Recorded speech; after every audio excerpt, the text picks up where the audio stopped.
Hey, hey, hey, happy Monday, happy fun day. And we are getting closer to Christmas holidays. Hanukkah just started yesterday, last night. So happy Hanukkah to everybody who celebrated. We also light up our menorah last night, had a nice family dinner together. And we are in the spirit of the holidays. So we wanted to say happy holidays. Let's celebrate because the more we celebrate, the more the universe gives us the opportunities to celebrate, right? And if this is the first time you're tuning in, welcome to our beautiful world where it's all about intimacy, love, and relationship. And my name is Irina Portnova. I'm all about how do we attract with law of attraction whatever we want in our life, or what is our ideal partner, what is our ideal life, right? And I'm here with my co-host, Dina Alexander. And Dina is all about sensuality and love and intimacy. Dina, just introduce yourself, please. Hi, love. And in our language, we say it, hi mi dushi. Now So I'm beautiful. teaching you papiamento. Mm-hmm. So I'm joking. So I'm here from Aruba. I am a personal coach, a relationship coach, and an intimacy coach. Um, as Irina just mentioned, I do believe that spirituality and sex should be married because we are human and we just that part of energy, that sexual energy is manifestation, is creation, creating energy, and we should use, and it is spiritual energy, and we should learn how to use it, and that's the only way how you do that. You marry the two, the spirituality and the sex. I love that. And today I love the topic, especially because Dina always comes up with these topics based, I guess, on her experience with the clients.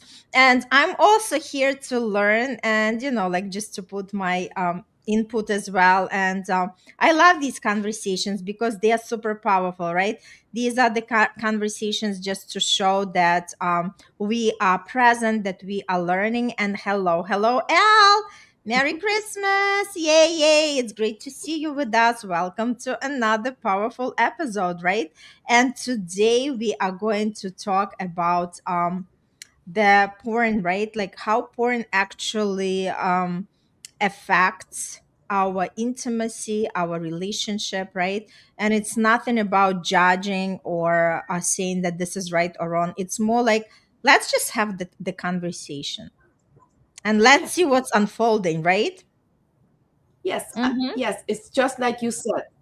It's just like you said.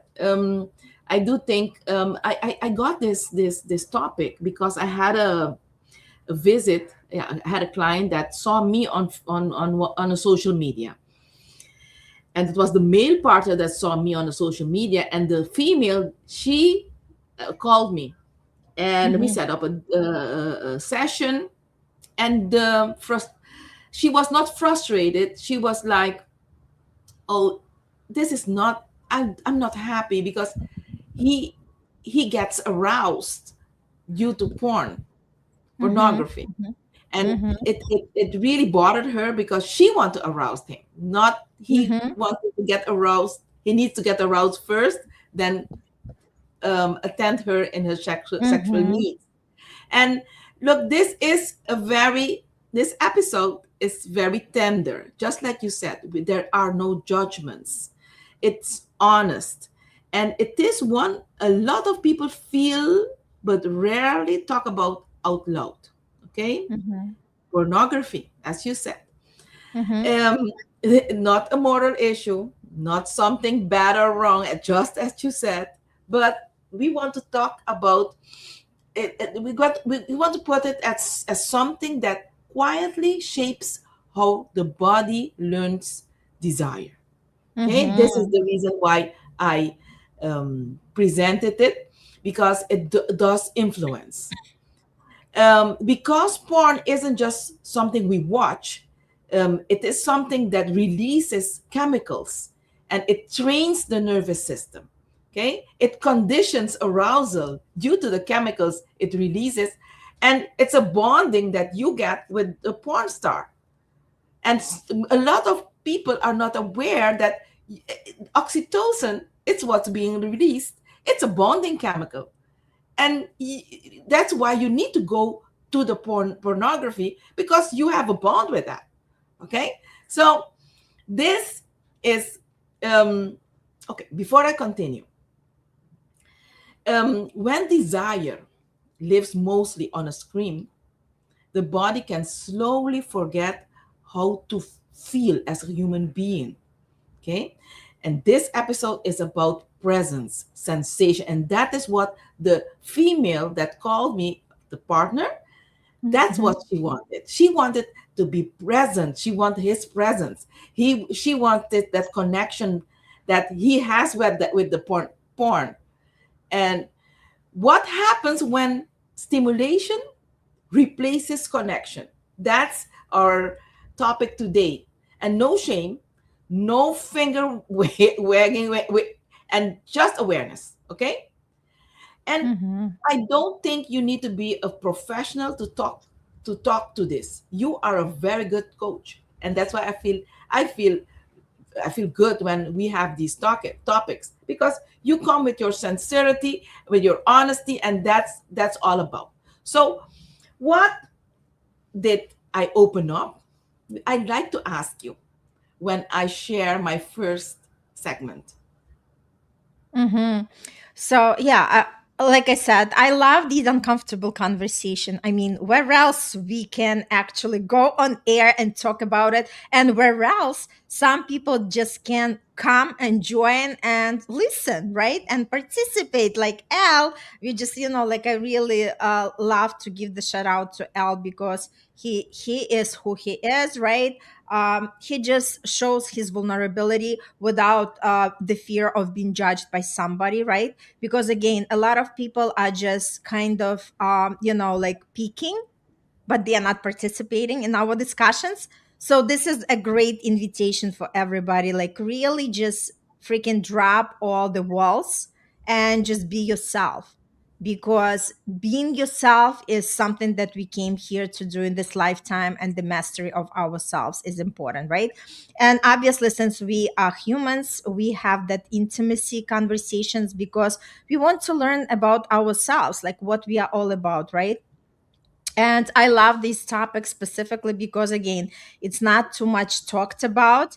And this is a great space where we can just actually share what we are thinking about it, and from the standpoint of spirituality and connection with our body, what it really means, right? So I totally agree with you, Dina, when you were saying that the brain learns to associate arousal with that images that people see on the screen. Again, I was watching porn, not too much right now to that extent, but obviously I still believe that it's more for men than for women, right? And this is so true. It's very important to connect with our bodies, right? Because again, if we overstimulate through these images and everything, then we forget what does it mean emotional connection, right? What is something that we can experience with another human being. Yes, yes. And you know what? Mm-hmm. In this particular case with this couple that inspired me to get this topic, she likes pornography, looked at Mm-hmm. porn with him, but the one that are made for women by women. Mm-hmm. Okay, because these are other porns. They really have a story. They begin slow. There is no wham bam thank you ma'am, and it's a connection between the two person that are making love, and you can see them making love, okay, all the way. So here's the thing most people miss: your body does not know the difference between this is just entertainment or this is how I learn arousal. Your body doesn't know the difference. Every time you get aroused, your body is asking, where am I? What is creating the sensation? What do I associate with pleasure? So When arousal happens, primarily alone, still, visually, fast, externally driven, the body learns a very specific pattern. Porn becomes a teacher. And like any teacher, it teaches something, whether or not we are conscious of the lesson. So Mhm. Elle was saying something. Let me read what Elle said. Pornography is common for men to sensualize, but for before ejaculation, because their spouses or partners can't provide the right stimulation. Agree? Mm, Um, I don't want to generalize. It can be a way that the man gets stimulated because the wife doesn't know how to do that. But some men are really addicted, and some men does not know that when you masturbate in front of a porn, you bond with that porn star. Some men I think doesn't know there is that. an energetical exchange, right? If Yeah, for also. anything like, because right, because Dina, it's one thing when a lot of people like having this misunderstanding. They think, okay, if I am not physically present with that person, I'm not actually involved. But we know more from the energetic perspective, right? There is still that connection and bonding and exchanging of the energy. It's a chemical and energetic connection, Irina. It is something scientifically proven that you do release that oxytocin when you ejaculate, when you get aroused, when you get your orgasm. You get that you release that chemical, and that chemical bonds with whatever helped you get that orgasm, whether it is porn, whether it is your partner, whatever is helping you get in that orgasm, getting out that chemical, it bonds with it. As simple as that. Mm-hmm. Mm-hmm. So, And can I just add to of what course, Al is saying? Because the way I feel it, it's, like it's easy just to turn to the movie and say that your partner, like I'm not implying you in particular, but just saying, like when people are saying that the partner doesn't excite them, it's easy to do that. And, rather than searching within, like, how can I make it different? Right. And that's the whole point when people are taking the leadership, whether this is in a bedroom or boardroom, right? It's all the same skill. Once the person says, okay, if I am, like if my sensations are dull, if I'm not experiencing the same type of excitement, and again, it's very much possible because we are all humans, right? We all go through the stages and seasons. So nobody can be excited all the time, right? Neither man or woman. But the idea is, what are you doing with that, right? Do you really want to just give in and go the easy path, or you just going to say, okay, let's sit down with my partner, let's see what we can do different, right? Maybe taking, like the courses with the intimate coach, right? The intimacy coach, maybe exploring different toys, whatever it is, right? Because there is always another level of excitement, another level of intimacy. But a lot of people are lazy. They do not want to do that. They do not want to invest the energy. They do not want to invest the time and money. And that's what it boils down to. I'm totally with you. Mm-hmm. And I want to emphasize they're not only lazy, they're looking for the cheap way for something very big in their lives. Okay, Mm-hmm. as you Yeah. mentioned just now, if you have a relationship and Mm-hmm. it won't last if you don't invest in it. And you Mm-hmm. need to invest money, okay, because they're looking for Totally. cheap things. Okay, Mm-hmm. and I need to emphasize in that, because when you invest in your relationship, in your cars, in your houses, in whatever you invest in, when you divorce, did you know you can lose everything. You can lose everything if you get divorced, and not even the half will you get back. Maybe I Mm-hmm. know some people lose their houses due to bank issues. The bank takes it.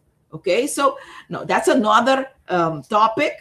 Yeah, that's Divorce. financial, right? But now we are talking about intimacy. So yeah, um yeah, that gets my passion out, because when someone comes to me crying, and then after I tell them, okay, this and this and this I recommend, this is simple, I can help you out, you can get out of this, it will cost you so much, oh, it is too Too the price is too expensive. high. Hmm. Yes. Exactly. So And then everybody's ready to settle, right?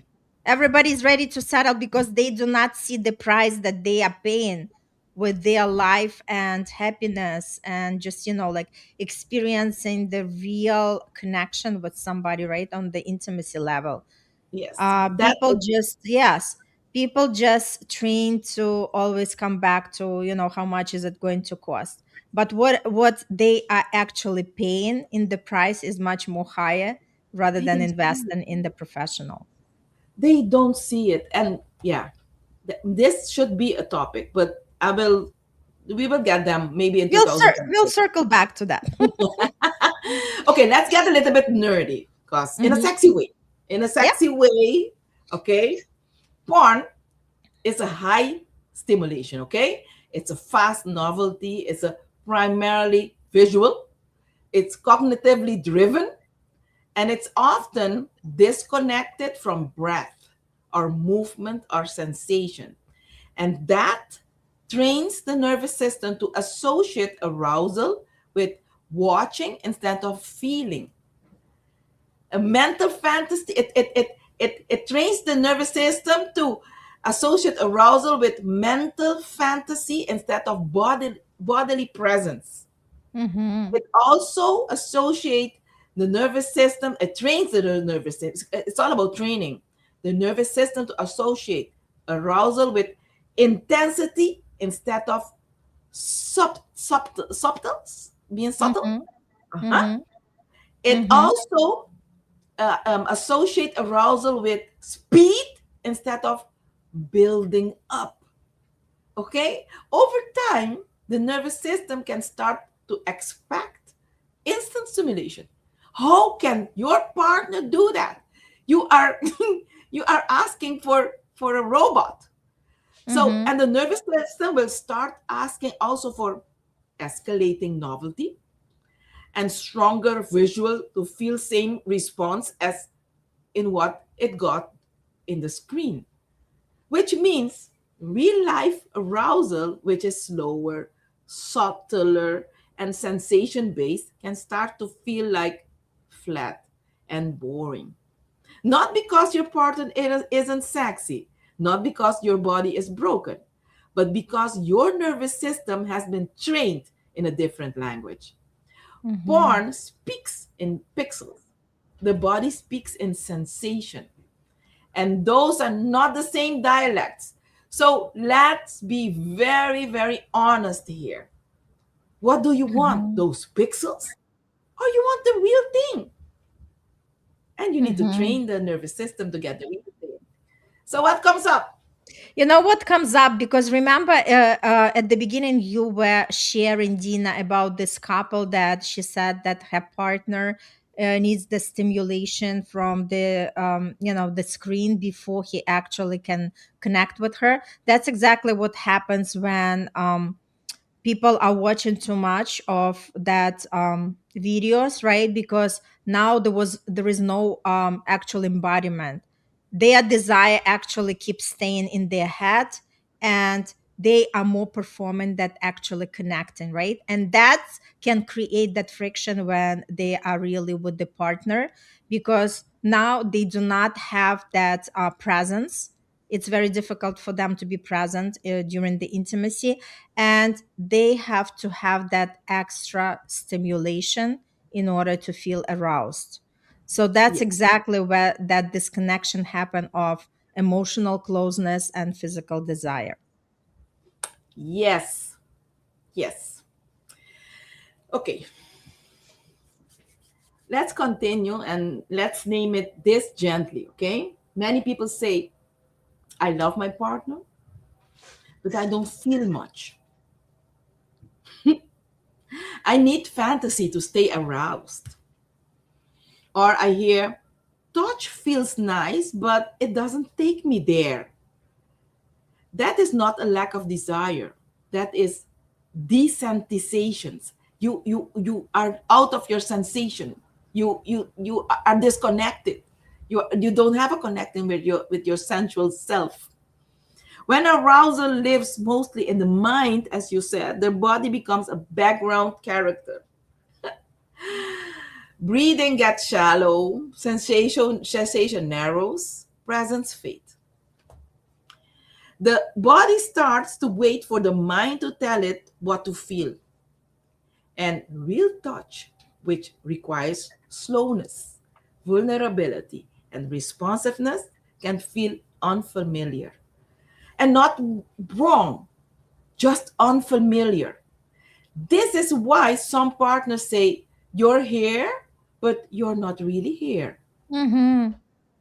They feel it even during closeness, even during sex. So let's talk about that because before I give you the mic, I want to share something personal. I've been there. I've known the difference. I know when my partner, my ex partner, wasn't there, and I do stop. And for me, it's important to have that connection. And if you have that connection and your fetish together, whatever fetish that you have, that is great. That's making love. That's the ultimate what you want to have. Okay? So I give you the word. What comes up? What comes up is that, like as you were describing it, right?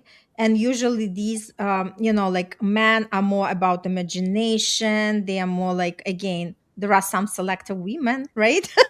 But majority, like if you compare the population, men are more like, like high involvement when it comes to intimacy, right? Because a lot of women are still kind of shy and they are not ready to explore, right? So what comes to me is maybe when the partner, a male partner, is losing that interest, I would never blame a woman. It's not our fault. So I would ask the partner to go back to himself and ask himself, what is something that excites you? What is something we can explore? What is something you can do different, right? Because again, it's easy when somebody is just serving you and it's like you come to the restaurant and they're just bringing the dishes, right? But if you have to cook by yourself, then you do not have as much,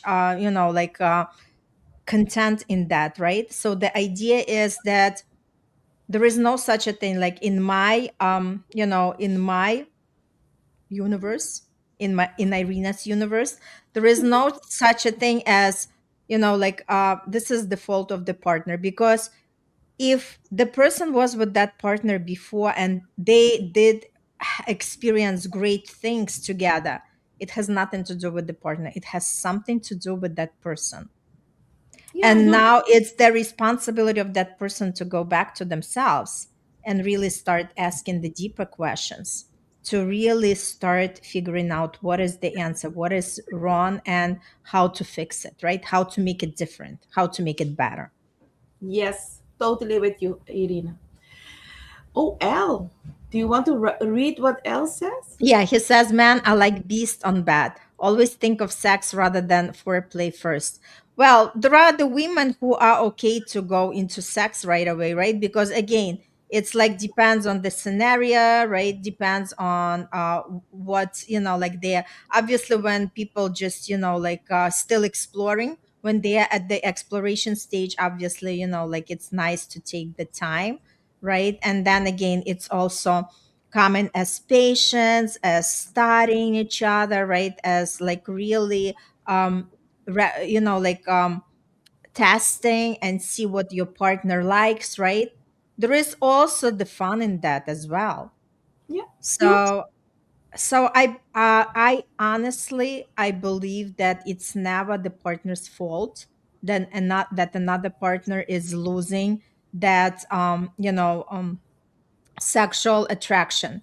Because if that partner was attracted in the first place, it has something to do with, okay, because again, through our life we are evolving, we are changing, and it's our responsibility to also question ourselves and also involve our partner and see what we can do differently in order to experience differently. Yes. Yes. I want to to add something in towards Elle's question. I do I don't believe that all men. I don't want to generalize, because some men will not take it further if there are no foreplay or no connection. I know a lot of men that do that does need that part, that soft part. So I don't want to generalize. Maybe men are more forward towards that, women are not. But I do know some clients of mine, they need a connection, and they won't. Some men, they um, they want celibacy for a fair period to get that to themselves, to get grounded, to know themselves better. So I don't want to generalize, Al, but it can, okay. Mm-hmm, Some men mm-hmm, and women can think of sex rather than foreplay first, and some men and women, that is their fetish. And if your partner has the same fetish as yours, that is great. That's good. You mm-hmm. have fun. I hope we contributed to your comment or question.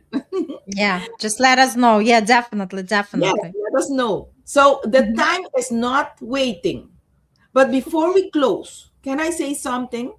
Fantasy is not the enemy. Fantasy Mm-hmm, can be playful, erotic, and creative and healing.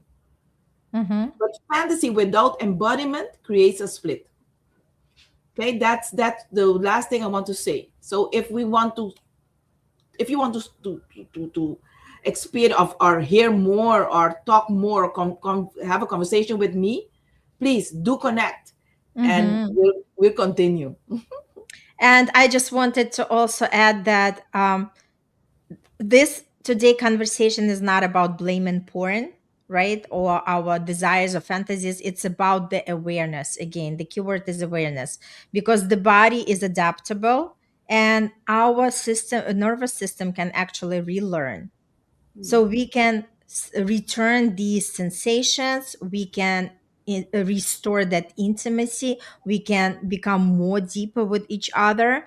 So the idea is how much we desire to do that, right? Because when we understand that that arousal is inside of our body, we start becoming more aware through our breath, through our touch, through slowness and presence. And that's exactly what that desire stops living on the screen and starts living within during the intimacy with our partner. Thank you so much. It was awesome. And El, thanks so much for participating with us. We love your energy. We love that you're curious, you're exploring, you're learning with us. And for everybody else, if you find this episode insightful or helpful, just share it with somebody who might be finding it useful, right? And again, we are learning together. It's not to say that we are the experts and whatever we are sharing is the only truth. Again, it's something to bring on the table, and it's up to each one of us what resonates with us. And it's totally fine if you do not agree with everything. That's the whole beauty of life, right? It just, take whatever resonates and leave the rest. And please share with somebody who might benefit from this episode. As well as, if you have any questions, just connect with us and we continue talking about all these things, because again, the more we talk, the more we become aware and the more we become curious and we are ready to explore. Yes. Thank you so much. See you